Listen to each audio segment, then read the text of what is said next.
Tout d'abord, j'aimerais vous remercier de m'avoir donné la parole. C'était une occasion à saisir pour moi. Cela m'a ouvert les yeux sur de nombreuses questions différentes. En tant qu'agriculteur, mais aujourd'hui je représente la Copa-Cogeca. L'Europe est la troisième zone de production de maïs au monde. Pour grain, mais aussi, le maïs grain, mais aussi pour le maïs semence. Et la chrysomèle peut avoir un impact très conséquent sur cette activité maïsicole. J'ai écouté toutes les interventions aujourd'hui et j'ai entendu de nouvelles idées très pertinentes pour assurer la surveillance de la chrysomèle et pour assurer une lutte intégrée de ce ravageur. Il nous faut regarder les faits qui nous ont été présentés aujourd'hui. Certaines théories existent, nous devons les prendre en compte, bien entendu, mais ce sont les faits qui parlent le plus. Vos présentations l'ont montré. Les institutions européennes ont besoin d'un profond changement. Ces institutions doivent comprendre que nous ne pourrons pas éradiquer la chrysomèle. Nous devons apprendre à vivre avec. Sa prolifération a d'ores et déjà débuté. Nous avons entendu parler donc de ce témoignage des États-Unis. Ils ont appris à vivre avec ce ravageur sur plusieurs centaines d'années. Nous devons, d'une façon ou d'une autre, faire en sorte que les législateurs comprennent qu'il est aujourd'hui impossible d'éradiquer la chrysomèle. Je pense que nous sommes tous d'accord sur ce point. Pour ce faire, pour que les institutions européennes comprennent cette nouvelle réalité, eh bien, comme je vous l'ai dit, la Copa-Cogeca mène des activités de lobby et nous continuerons de ce faire à l'avenir également. Nous travaillerons auprès des institutions européennes pour faire en sorte que la chrysomèle ne soit plus sur la liste de quarantaine. Les mesures d'éradication coûtent cher aux agriculteurs. Certains d'entre eux fonctionnent, mais d'autres ne sont pas si efficaces que cela. En tout cas, pas aussi efficaces que l'on souhaiterait. Ces mesures ont des conséquences économiques pour les agriculteurs, des coûts plus élevés sur l'ensemble de notre secteur, un fardeau plus lourd à porter pour les agriculteurs dans certaines régions d'Europe. Quelle logique économique est derrière cela, puisque l'Union européenne importe 69 millions de tonnes de maïs par an. Pourquoi pas ne pas cultiver ce maïs ici? Le maïs pousse très bien en Europe. Cela rétablirait un certain équilibre commercial pour l'Union européenne.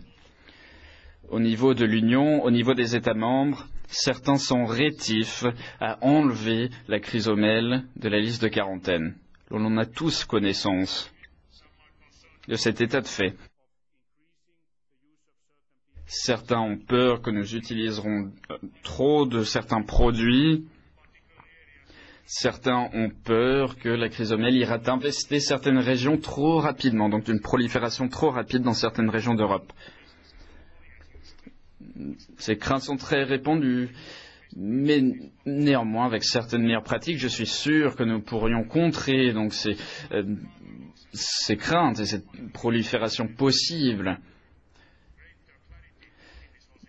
Pour avoir une situation plus claire, plus fiable aujourd'hui, eh bien, nous devons travailler d'arrache-pied. Je crois que nous avons ici jeté la pierre angulaire de ce travail que nous devons faire de lobby. Nous avons rassemblé ici différents experts de différentes communautés, communautés agricoles, communautés de la recherche.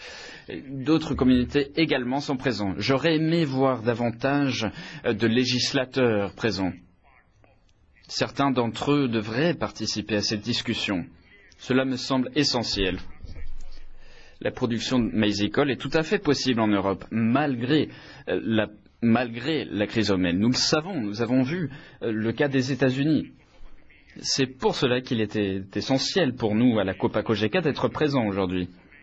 Nous voulons prendre toutes les informations que nous avons retirées de cette réunion et rapporter toutes ces informations dans nos groupes de travail à Bruxelles. La Commission a commencé à débattre sur ce sujet. Nous en avons déjà parlé aujourd'hui. Une réunion a eu lieu aujourd'hui à Bruxelles qui traitait de ce sujet. Je ne sais pas quelles conclusions nous retirons de cette réunion. En tout cas, je ne le sais pas encore.